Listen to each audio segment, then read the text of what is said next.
नमस्कार मित्रांनो, आज मी आहे ना आपला कीर्ती कॉलेजच्या इथे आहे ना सँडविच खायला आलेलो. तर आपल्याबरोबर आहे, त्याचं नाव काय? मॅडी सँडविच, मॅडीची फ्रँकी म्हणून खूप कीर्ती कॉलेजमध्ये असं फेमस आहे. कारण की जे कीर्ती कॉलेजला जी मुलं आहेत ना ते सगळ्यांना माहिती आहे मॅडीची फ्रँकी वगैरे. ओम साई नेक्स्ट कॉर्नर. हां, तर तुम्ही जर कुठे आलात नाही ते सिद्धिविनायक जवळ कीर्ती कॉलेज जवळ, तर मॅडीबाईची जरा फ्रँकी आणि सँडविच वगैरे टेस्ट करा. हे पण आहे, मिल्कशेक वगैरे पण आहे मॅडीबाईकडे आणि रिजनेबल रेटमध्ये एकदम. आणि दुसरी गोष्ट म्हणजे मॅडी बाई आपल्याला आता मसाला चीज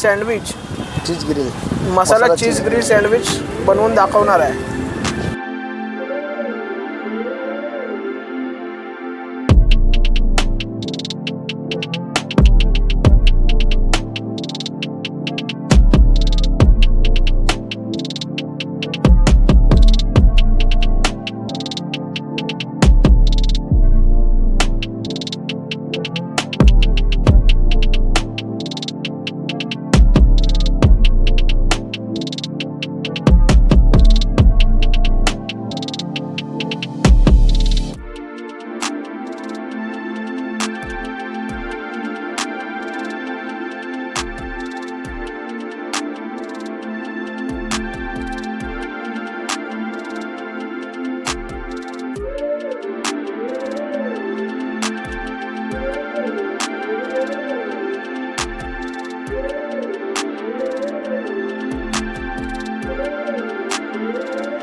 मित्रांनो सँडविचचा तुम्ही साईज बघतायच, हा जास्त नाही, हा 130 रुपीजला आहे. आपल्या मॅडीबाईने 130 रुपीजला एवढा सुंदर सँडविच बनवून दिला आहे. आणि यांच्याकडे खूप सारे अजून सँडविचचे प्रकार देखील आहेत, ते मी मेन्यू कार्डमध्ये आहेत. मेन्यू कार्ड पण मी डिस्प्ले करतो. धन्यवाद. थँक्यू.